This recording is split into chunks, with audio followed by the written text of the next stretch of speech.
Audio Jungle.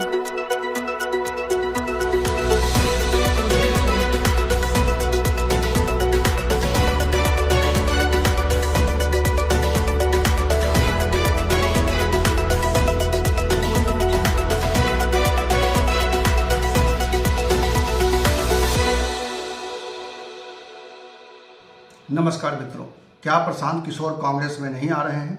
ये सवाल आज इसलिए एक बार फिर चर्चा में आ गया है क्योंकि आज कांग्रेस पार्टी ने दो बड़े फैसले किए हैं और उन दो बड़े फैसलों को बताने के लिए जब पार्टी के प्रवक्ता रणदीप सुरजेवाला मीडिया के सामने आए तो उनसे जब प्रशांत किशोर के कांग्रेस में आने न आने को लेकर जो सवाल पूछे गए, उन सवालों का उन्होंने कुछ इस तरह का जवाब दिया है जिससे ऐसा लग रहा है कि प्रशांत किशोर का मामला टल गया है।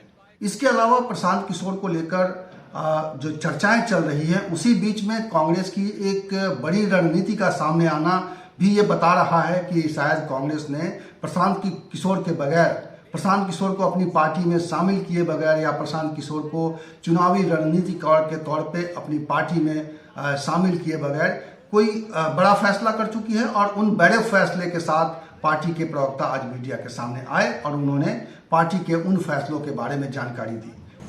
उदयपुर राजस्थान में मई 13 और मई 14, 2022 को नव संकल्प चिंतन शिविर आयोजित किया जाएगा। पूरे देश से कांग्रेस पार्टी के 400 के करीब या उससे अधिक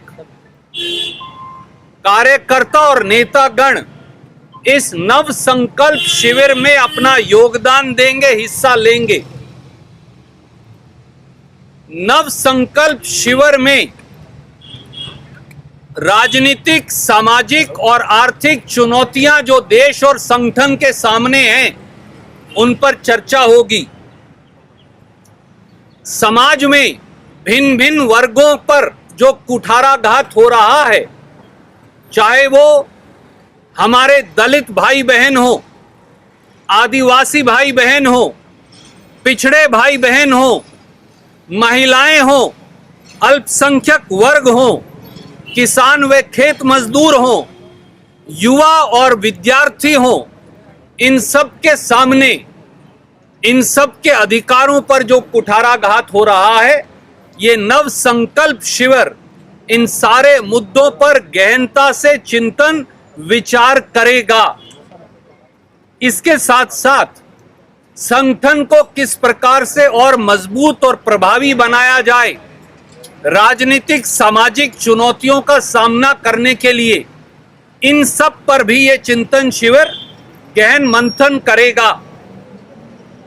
चिंतन शिविर के अंदर, नव संकल्प शिविर के अंदर भारतीय राष्ट्रीय कांग्रेस की 2024 की लोकसभा के अंदर क्या रणनीति रहेगी, इस पर भी निर्णय लिया जाएगा।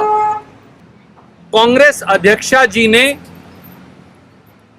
संगठन और राजनीतिक चुनौतियों को देखने परखने के लिए एक 8 सदस्यीय समिति का गठन किया था।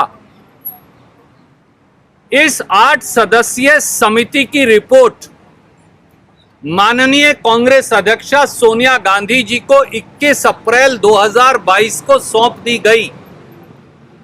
श्रीमती सोनिया गांधी ने आज इस ग्रुप के सदस्यों से मंत्रणा की।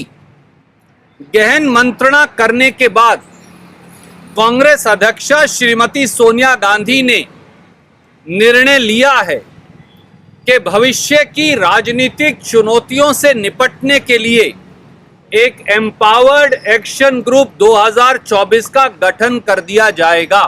मुख्य रूप से कांग्रेस ने आज फैसला किया है कि वो चिंतन शिविर, जो जिस तरह का चिंतन शिविर होता रहा है कांग्रेस में, उस तरह के चिंतन शिविर का आयोजन किया जाएगा। 13 से 15 मई तक ये चिंतन शिविर उदयपुर में आयोजित होगा। लेक सिटी में, जहाँ पे कहते हैं कि वो लेक सिटी है, वहाँ पे उदयपुर में चिंतन शिविर होगा। और 3 दिनों के चिंतन शिविर में किसान, कृषि, युवा और बेरोजगारी, संगठनात्मक मामले, सामाजिक अधिकारिता, आर्थिक और सामाजिक मामलों पर, इस तरह से कई जो पूरे देश की समस्या है उसको लेकर उसमें चर्चा होगी। तो एक तो ये कि कांग्रेस ने इतना बड़ा फैसला लिया है, ये इस तरह से जब कांग्रेस ने अपना कदम आगे बढ़ा दिया है तो ऐसा लग रहा है कि अब पार्टी को शायद प्रशांत किशोर की जरूरत नहीं है। और प्रशांत किशोर ने चूंकि हाल के दिनों में सोनिया गांधी से उनकी लंबी मुलाकात हुई है, कई दौर की मुलाकात हुई है, और ऐसा माना जा रहा था कि अब तारीख का ऐलान है, किसी भी दिन मीडिया के सामने आकर ये ऐलान हो सकता है कि प्रशांत किशोर कांग्रेस के साथ चुनावी रणनीतिकार के तौर पे काम करने जा रहे हैं या प्रशांत किशोर पार्टी में शामिल हो रहे हैं, और वो इस रूप में उनकी भूमिका होगी। लेकिन इससे पहले ही आज जिस तरह से घटनाक्रम हुआ, आज जिस तरह से कांग्रेस ने आकर अपने आगे की रणनीति का ऐलान किया, आगे के कार्यक्रमों का ऐलान किया, इससे ऐसा लग रहा है कि प्रशांत किशोर का पार्टी में आना फिलहाल मुश्किल लग रहा है। और हो सकता है जो बातें पहले हो रही थी कि पार्टी के कुछ सीनियर लीडर्स उनका विरोध कर रहे हैं, हालांकि पार्टी के कई लीडर्स अभी भी मांग कर रहे हैं कि प्रशांत किशोर का पार्टी के भीतर आना अच्छा रहेगा।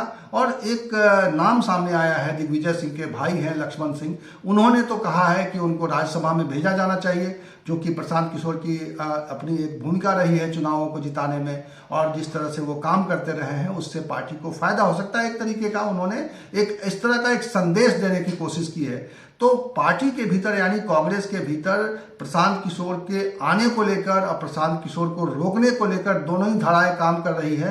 और ऐसा लग रहा है कि फिलहाल जो स्थिति है, जिस तरह की तस्वीरें सामने आ रही है, जिस तरह की खबरें आ रही हैं, जिस तरह के आज प्रेस कॉन्फ्रेंस में रणदीप सुरजेवाला के प्रेस कॉन्फ्रेंस में जिस तरह के सवालों को उन्होंने टालने की कोशिश की, और उन्होंने बल्कि प्रशांत किशोर का नाम लेने से परहेज किया जब उनसे सवाल पूछा गया, तो ये ऐसा लग रहा है कि प्रशांत किशोर के मामले में निश्चित रूप से कहीं ना कहीं कोई अवरोध है, कहीं रुकावट है। जहां तक आपने और कोई भी प्रश्न है, आज मेरे पास ये दो निर्णय हैं जिनको मैं आपसे साझा करना चाहता हूं, इससे ज्यादा कम कुछ। रणदीप सर एक छोटा सा, जो एक्शन ग्रुप होगा क्या उसमें पीके भी होंगे?